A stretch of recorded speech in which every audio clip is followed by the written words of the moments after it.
So, good morning to all.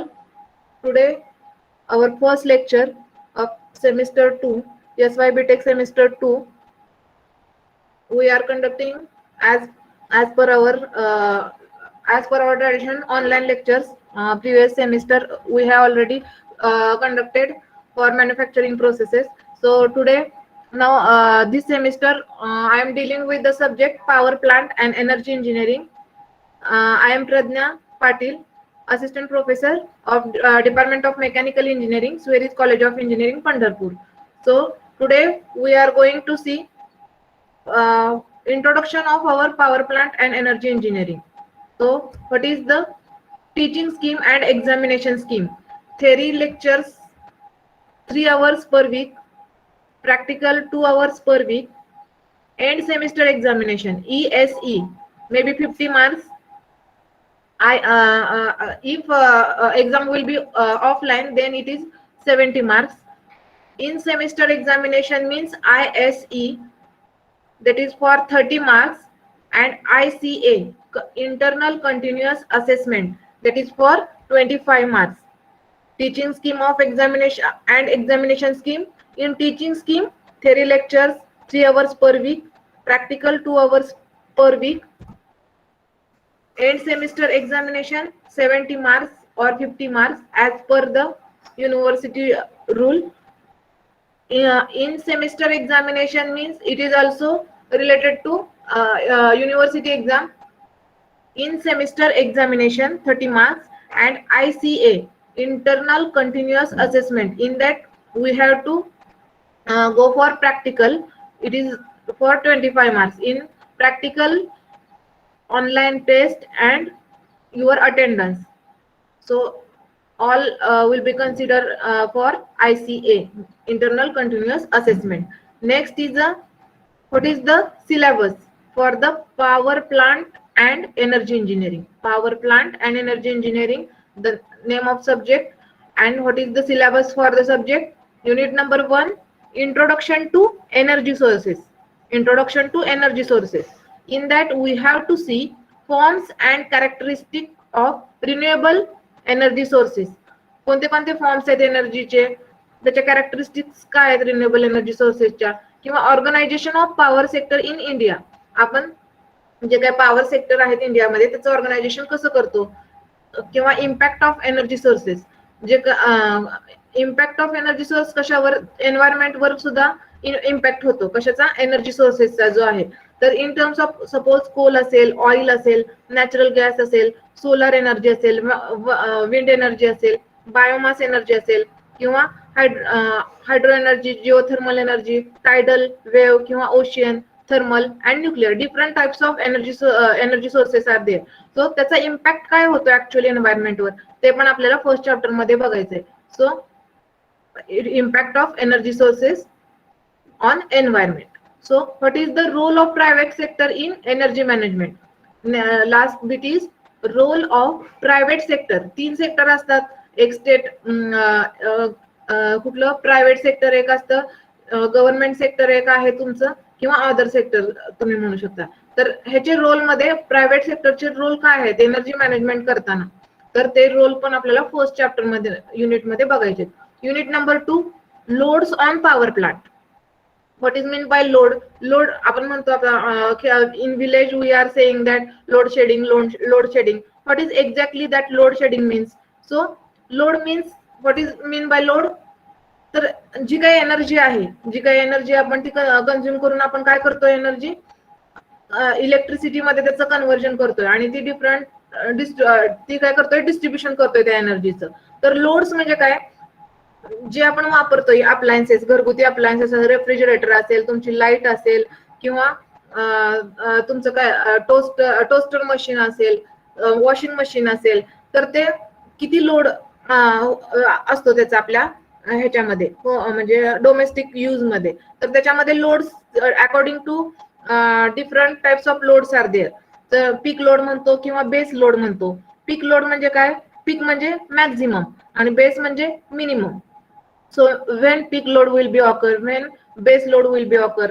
So we are we will see this loads on power plant in second unit. So in that we have to see introduction first, introduction of loads. Second, different load curves. Many types of load curves are there. So we have to see different load curves and load factors. Effect of variable load on power plant. ते load कर्वचा किंवा जो काय हे आहे त्याचा effect तो कसा होतो पॉवर प्लांटवर ते आपल्याला बघायचंय. Next, design and operation and comparison of the various power plant. Different types of power plants are there.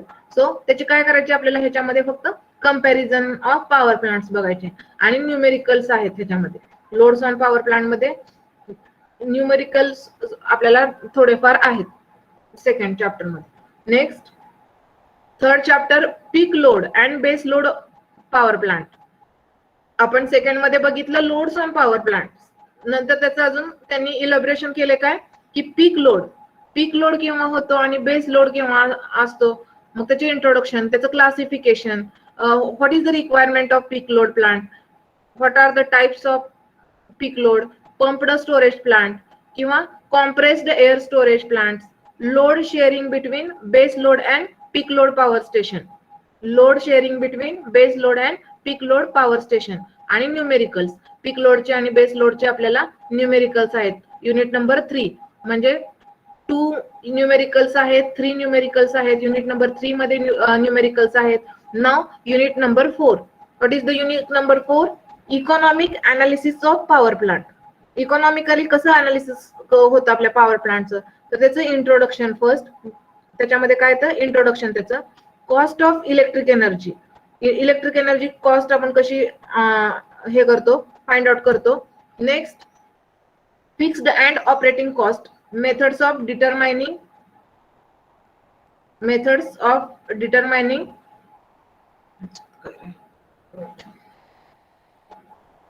Unit number 4 मध्ये मेथड्स ऑफ डिटरमाइनिंग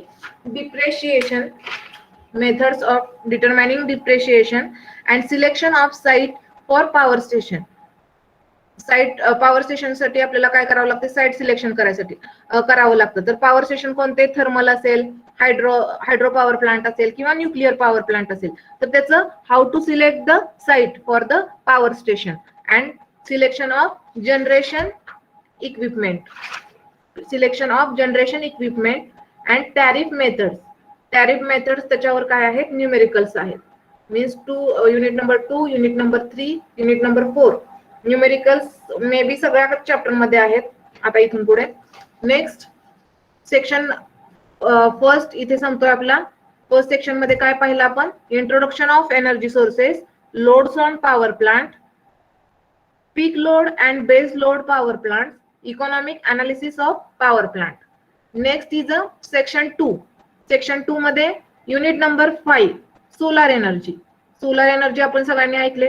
त्या सोलार एनर्जी मध्ये आपल्याला काय बघायचंय, solar radiation outside the earth atmosphere and at the earth surface.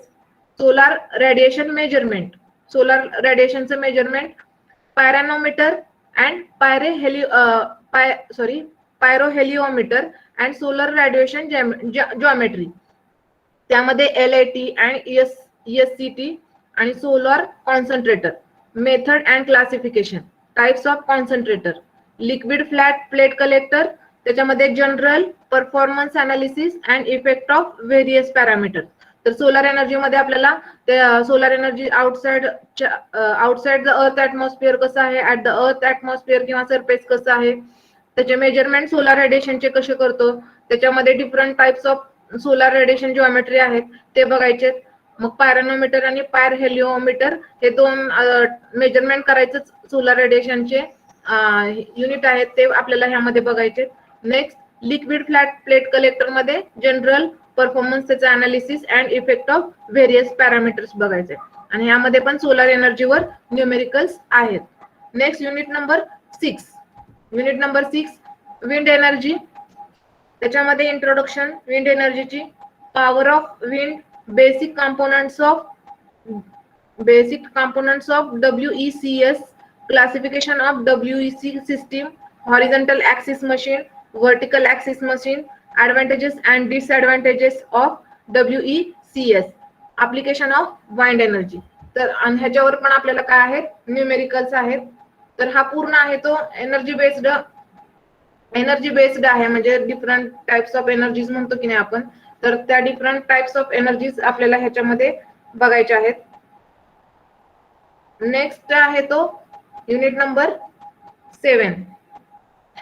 WECS म्हणजे काय आहे, wind energy conversion system आहे. Wind energy conversion system, basic components of wind energy conversion system.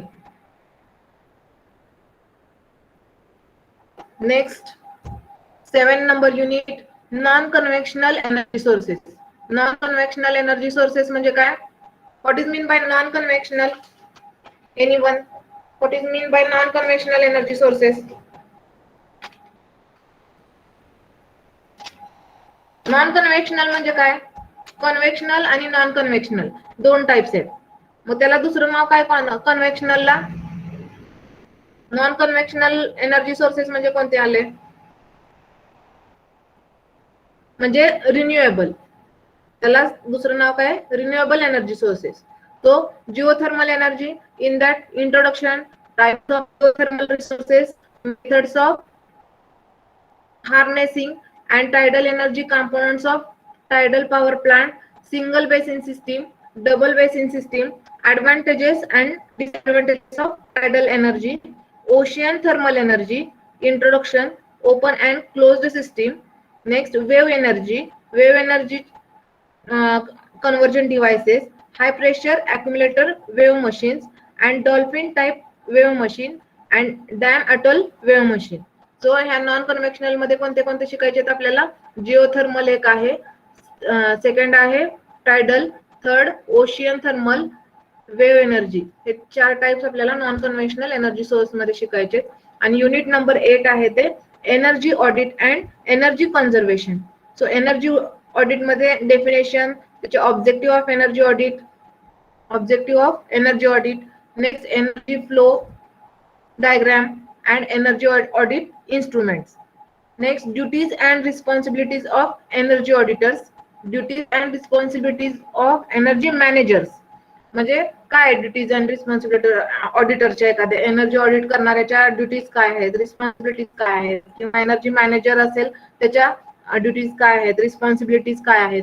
And energy conservation, in that introduction energy conservation act 2001 and its feature, energy conservation in industry, chemical industry मध्ये, आणि cement industry and sugar industry, energy conservation in house hold and commercial sectors. आपल्याला energy audit कशी करतात किंवा energy conservation कसं होतं हे आपल्याला कशामध्ये, युनिट नंबर 8 मध्ये बघायचं आहे. तर सेक्शन 2 मध्ये काय बघितलं, solar energy, wind energy. Solar energy, wind energy, त्यामध्ये geothermal energy, ocean thermal energy, tidal energy, wave energy, आणि energy audit and energy conservation. हे सेक्शन नंबर 2 मध्ये. Next, internal continuous assessment means ICA, 25 marks. Group 1 आपल्याला काय काय करायचंय, 3 group मध्ये divide करायचे. Group 1, any 2 experiment from experiment number 1 to 5. Any 2 experiment, group 1 काय करायचंय, any 2 experiment from experiment number 1 to 5. मग तो solar radiation and its measurement असेल, test on solar waste heater असेल, third efficiency measurement of standalone solar PV system असेल, pressure and volume system, study of components of wind mill असेल, study of component of wind mill, किंवा identifying and measuring the parameters of solar PV module in the field, identifying the and measuring the parameters of solar PV module in the field. So any 2 experiments from 1 to 5. Solar radiation and measurement, it's easy. And if next, study of component of windmill, it's also easy. For group number 2, case studies are minimum 6 assignments based on following topics. Minimum 6. Already they are given 7 assignments. From that we have to choose 6 assignments. So first काय, study of solar collectors, Second, study of solar thermal applications. In that, solar water heating and space heating, solar power heating, solar water heating and space heating and power. Next, study of solar pond and solar photovoltaic cells. Fourth is the study of biogas plant. Fifth is the study of instruments of power plant, water purity, pH meter, gas analysis, measurement of smoke and dust. Study of instruments of power plant, water purity, pH meter, gas analysis and measurement of smoke and dust. Sixth experiment, study of various pollution control devices.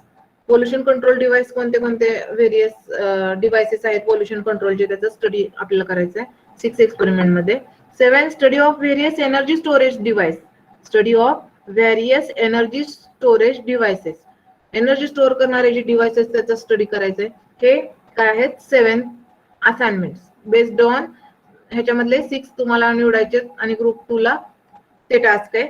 Next group 3, the report based of any industrial visit to renewable energy appliances or power generation transmission station. आता हे possible नाही आपल्याला, तरी पण we will try the report based on any industrial visit to renewable energy source appliances or power generation transmission station.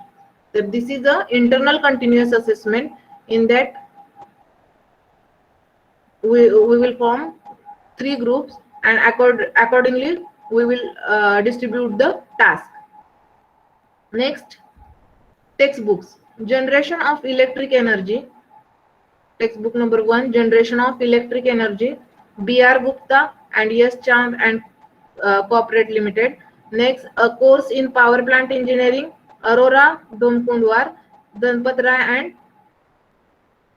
and co-author. Next, Solar Energy, S.P. Sukatme, Tata MC Graw Hill and co-author. Solar Energy, G.D. Rai, Khanna publisher. Energy Technology, S. Rao and Dr. B.B. Purulekar, Khanna publishers. Power Plant Engineering, P.K. Nag and Tata McGraw Hill Publishing and co-author. And Power Plant Engineering, R.K. Rajput. तर सगळ्यात best book आहे R.K. Rajput. You can refer the Power Plant Engineering by R.K. Rajput or Domkundwar. Choice is yours. These are the textbooks for the Power Plant Engineering.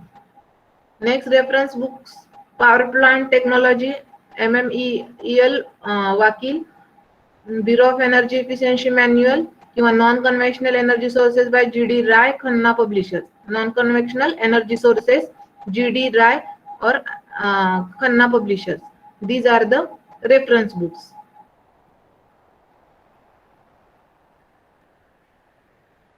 Next, Power Plant and Energy Engineering.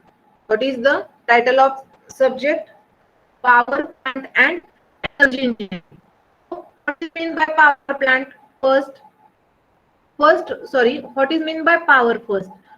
We will one by one. What is the title of subject? Power Plant and Energy Engineering. So first, what is mean by power, what is mean by plant, what is mean by energy and what is mean by engineering. So first, who will tell what is mean by power? Hi, anyone? What is mean by power? Unmute yourself and please tell what is mean by power. Power म्हणजे काय? आता energy म्हणजे काय म्हणतो आपण? Capacity to do work. तसं power म्हणजे काय म्हणतो आपण? आवाज येतोय माझा?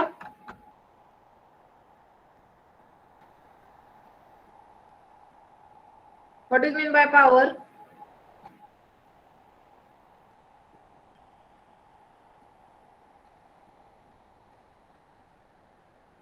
Anyone? Nikhil?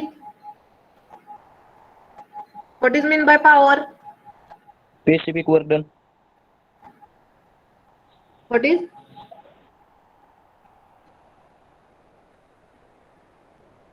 Rate of doing work. आपण काय म्हणतो? It is defined as the rate of doing work is nothing but power किंवा to supply energy. एखाद्याला एनर्जी सप्लाय करायची, कशासाठी सप्लाय करायची energy? We have to do work, म्हणजे एखादं काम करायचं मला, तर त्यासाठी एक एनर्जी सप्लाय होती, त्याला म्हणजे ती म्हणजे काय झाली आपली power. So to supply energy to do work is nothing but power. Then what is mean by plant? A large factory, म्हणजे एखादा प्लांट आपण उभा करायचं म्हणतो त्याला काय म्हणायचं? प्लांट म्हणजे in our general words a large factory. Power is to supply energy to do work and plant is nothing but a large factory. And what is mean by then energy? What is mean by energy? Power comes from source. पहिल्यांदा to supply energy to do work, आणि what is mean by energy? Capacity to do work. जी काय capacity आहे एखादं work करण्यासाठी त्याला काय म्हणतो आपण? Energy. And power comes from source. Power comes from source, जी काही सोर्स पासून पॉवर येते त्याला काय म्हणायचं? एनर्जी. एनर्जीची डेफिनेशन आपण बघितली असेल फर्स्ट इयर सेकंड इयरला. तर ability to do the work किंवा capacity to do the work is called as a energy. म्हणजे आपण एखादं म्हणतो बघा, a motorcycle has more energy than the bicycle. Means motorcycle ला एनर्जी जास्त आहे कारण की त्याचं इंजिन काय करते? जास्त रन करते. आणि बायसिकल काय आहे? आपण त्याला कोणतं इंजिन नाही, आपण ते कशावर चालते? बायसिकल आपल्या एनर्जीवर चालते. तर त्यामुळं आपण काय म्हणतो? Motorcycle has more energy. So what is the unit of energy? What is the unit of energy? Energy कशामध्ये मेजर करतो आपण? Rohit, what is the unit of energy? आहेत का रोहित? जूल मध्ये. Okay, correct. तर आपण एनर्जी मेजर्ड इन जूल और kilo joule मध्ये आपण करतो. तर डिफरंट टाइप्स ऑफ एनर्जी पण आहेत. मेकॅनिकल एनर्जी म्हणतो आपण, थर्मल एनर्जी म्हणतो, किंवा इलेक्ट्रिकल एनर्जी म्हणतो, किंवा केमिकल एनर्जी. तर different types of energies are there. आणि what is mean by engineering? Application of science. आपण बघा, इंजिनिअरिंग म्हणजे काय? जे काय सायन्स आपण शिकतो त्याचं ऍप्लिकेशन कसं यूज करायचं ते आपण कशामध्ये शिकतो? इंजिनिअरिंग मध्ये. So what is the title of subject? Power plant and energy engineering. So power is nothing but to supply energy to do work. Plant means a large factory. Energy means a power comes from source. And engineering is nothing but application of science. So it is title of the subject. Next, central idea of subject. काय central idea ह्या सब्जेक्टची? काय central idea? तर student will learn about the power generation through conventional and non-conventional energy sources. आपण power generation कशा through शिकणार आहे? जे काही कन्व्हेन्शनल आणि नॉन कन्व्हेन्शनल किंवा रिन्युएबल किंवा नॉन रिन्युएबल म्हणू शकतो आपण. नॉन रिन्युएबल किंवा रिन्युएबल एनर्जी सोर्सेस आहेत, त्याच्यातून आपण काय शिकणार आहे? Power generation. And this course attempt to provide basic knowledge of technology, method and process available at power plant. एखादा पॉवर प्लांट असेल तर त्याचं बेसिक नॉलेज, त्याची टेक्नॉलॉजी, हाऊ ती मेथड कसं चालतं, त्याची प्रोसेस कशी आहे, हे आपल्याला इम्पॉर्टंट आहे. So it is a central idea of subject. ह्या सब्जेक्ट मध्ये आपण काय शिकणार आहे? तर power generation through energy sources and it attempts to provide basic knowledge, technology and method and the process available at power plant. म्हणजे एखादा power plant आहे त्याचं पूर्ण आपल्याला नॉलेज पाहिजे, बेसिक नॉलेज पाहिजे, ते टेक्नॉलॉजी माहित पाहिजे, तो त्याची मेथड माहित पाहिजे, कसं वर्क करतं त्याची प्रोसेस माहित पाहिजे. So this is central idea of the power plant and energy engineering subject.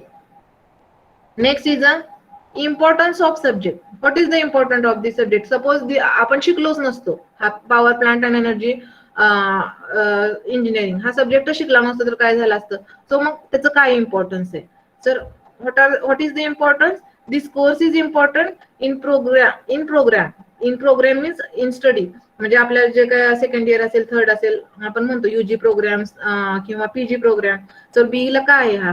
This course is important in program because most of engineering and other industries are facing problem in power availability crisis.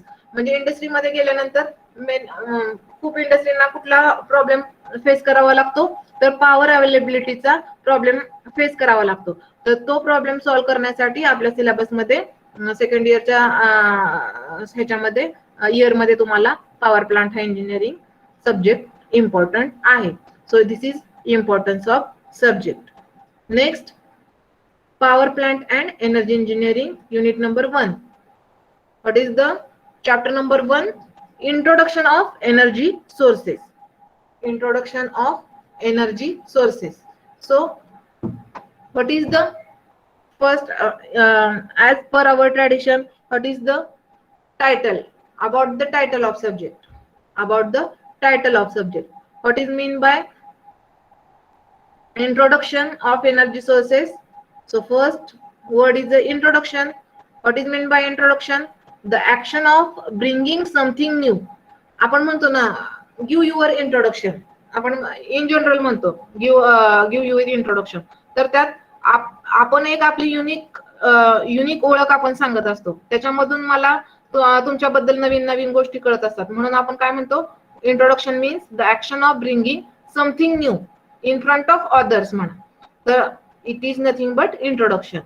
Next, energy. Introduction of energy sources means in that second word is the energy. So what is mean by energy? Power generated through source. एखादा source आहे त्याच्यातून जी power generate होती त्याला काय म्हणतो, energy. किंवा capacity to do work हे in standard words we will say capacity to do work is nothing but energy. Next, source. What is mean by source? A place from where something comes. म्हणजे आपण म्हणतो ना, आता मला study करायचा आहे, exam आहे, उद्या माझा पेपर आहे आणि मला स्टडी करायचा आहे, त्यासाठी मला सोर्स पाहिजे. सोर्स काय पाहिजे तुम्हाला? स्टडी मटेरियल हे का आपला झाला सोर्स झाला. तसं डिफरंट टाइप्स ऑफ आता एनर्जीज आहेत, त्याच्यासाठी आपल्याला कोणते कोणते सोर्सेस मधून ते एनर्जी आपण निर्माण करू शकतो. तर a place from where something comes, that is nothing but a source. This is about the introduction of energy sources, about the title of chapter. Next is what is next? Central idea of chapter. What is the central idea of chapter? Chapterचा आपण syllabus पाहिला. तर in this chapter, brief about energy sources and organization of power sector in India. आपल्याला ह्याच्यामध्ये काय शिकायचंय? Different types of energy sources किंवा forms of energy sources. In this we have to brief the energy sources, organization of power sector in India, and it tells about energy sources impact on environment. ह्याच्यामध्ये आपल्याला energy सोर्सेसचा काय होतो एन्व्हायरमेंटवर impact हे पण आपल्याला शिकायचंय. The energy requirement of nation will not fulfilled with public sector only. So role of private sector in energy management is also part of this chapter. म्हणजे एखादी एनर्जी रिक्वायरमेंट आहे आपल्या कशासाठी, इंडियासाठी आपल्याला, पण त्याच्यासाठी फक्त पब्लिक सेक्टर आहे का इम्पॉर्टंट? तर पब्लिक सेक्टर बरोबर प्रायव्हेट सेक्टर पण इम्पॉर्टंट आहे. तर त्यामुळे आपण ह्या चॅप्टर मध्ये ते पण शिकणार आहे की what is the management role of what is the role of private sector in energy management. So this is the central idea of the chapter. Next is nothing but importance of chapter. What is the importance of this chapter? This course is related to energy sources, and the energy source is impact on environment are very crucial points we have to study in this chapter, and to use proper energy source for the power generation. कसं आपण proper energy source कसं आपण power generation साठी proper use करू शकतो, it is also important factor. And through this chapter we can forms different types of forms of energy and characteristic of renewable energy sources पण आपण ह्याच्यामध्ये बघणार आहोत. So this is nothing but importance of the chapter. And next is what is outcome. Outcome काय आहे ह्या चॅप्टरचं, शिकल्यानंतर काय आउटकम आहे तुम्हाला? तर at the end of chapter तुम्ही काय शिकणार? Student will be able to study, understand the concept of energy, and its importance, classification and basic knowledge of energy sources and its effects on the environment, and the role of private sector, the role of energy in private sector in energy management. हे आपण कशामध्ये शिकणार आहे ह्या chapter मध्ये. म्हणजे हे काय झाले चॅप्टर ऑब्जेक्टिव्ह किंवा त्याचे आउटकम्स झाले. चॅप्टर आउटकम्स कशाला म्हणायचं आपल्याला, at the end we have to learn किंवा grasp something from that chapter. मग आपला हा चॅप्टर संपलाय सपोज करा आणि त्यामधून तुम्हाला काय शिकायला मिळालं असं जर विचारलं तर ते काय झालं चॅप्टर आउटकम्स झालं. So at the end we will able to understand the concept of energy and its importance, classification, get basic knowledge of energy sources and effects on environment, and the role of private sector in energy management. This is the chapter objective. आता basic thing पहिल्यांदा, what is the basic thing. First energy. What is the definition of energy आपल्याला माहित पाहिजे. Introduction to energy sources. The name of chapter is the introduction of energy sources. So in that, what is mean by exactly energy? What is mean by exactly energy?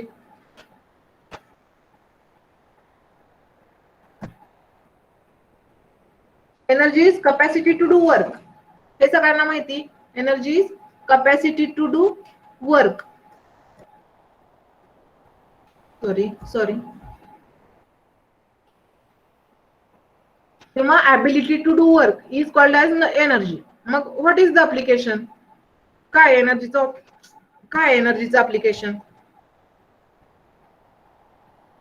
हा कोण सांगतंय application of energy. एखादं application सांगा. Who will tell? Application सांगितलं मी मगाशी. Motorcycle has more energy than bicycle.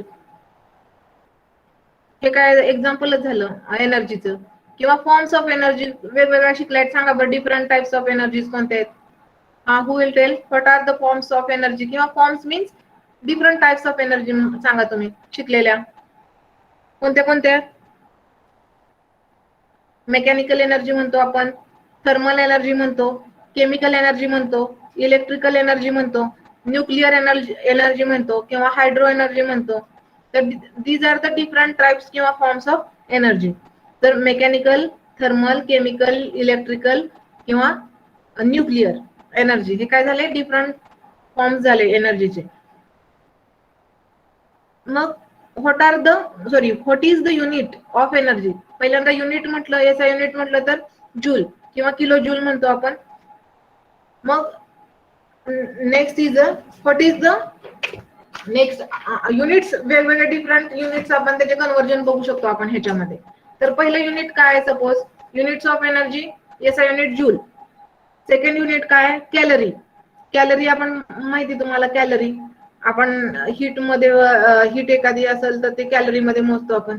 तर ती एक एनर्जीच आहे. मग 1 calorie is equal to, please note down this, 1 calorie is equal to 4.18 joule.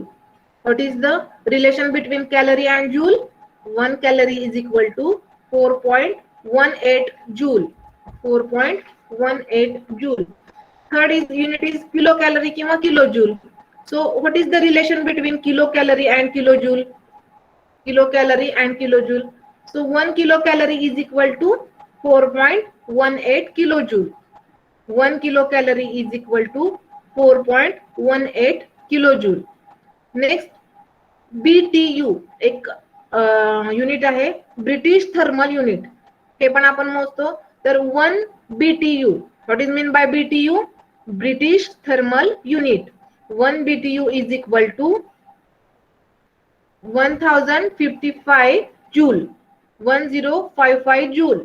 1 BTU is equal to 1055 joule. And आपण पॉवर पण मोजतो. त्याचं युनिट काय वॅट. पॉवर कशामध्ये मोजतो आपण वॅट, किलोवॅट, मेगावॅट. तर what is mean by watt? Who will tell? Mashalkar आहेत का माशाळकर? व्हॉट इज द म्हणजे वॅट काय आहे? वॅट इलॅबोरेट करा. वॅट म्हणजे काय आहे ते. क्वेश्चन कळाला का? वॅटला अजून कसं लिहू शकतो आपण?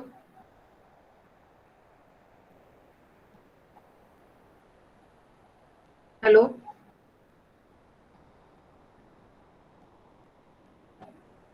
निखिल आहेत का? मला इथं कोण दिसतच नाहीये. रोल नंबर 5 आहेत का? Roll number 5.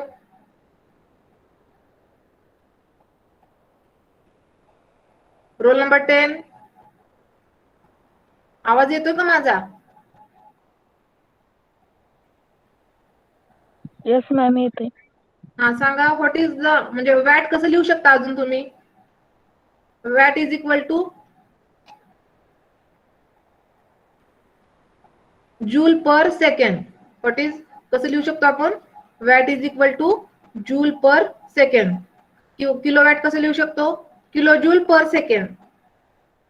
मग 1 kilowatt is equal to how much watt? 1 kilowatt is equal to how much watt? 1000. हा 1000 वॅट. 1000 वॅट. करेक्ट. म्हणजे 10⁻³ वॅट किंवा 1000 वॅट. आता 1 मेगावॅट म्हणजे किती? 1 मेगावॅट म्हणजे किती वॅट? 1 मेगावॅट म्हणजे किती वॅट? 10⁻³ वॅट किंवा 10⁻³ watt.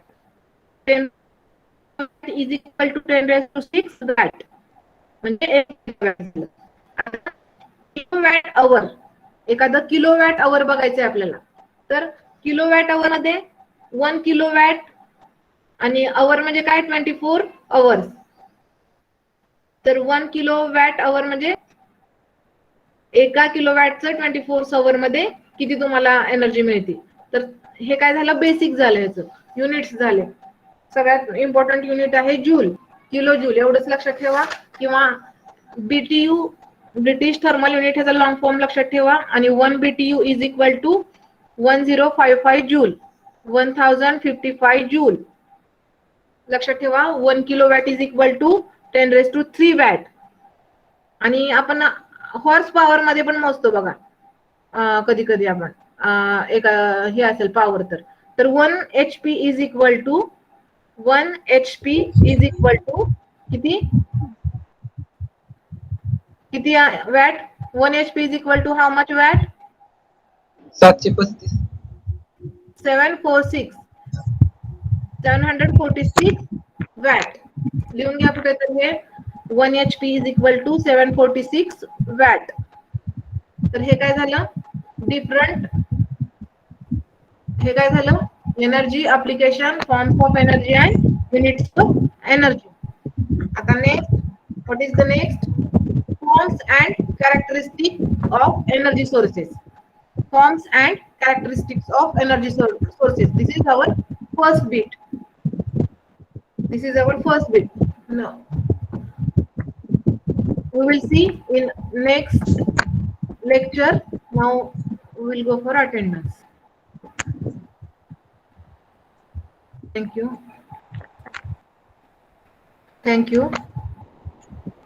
Take a minute. I will stop recording.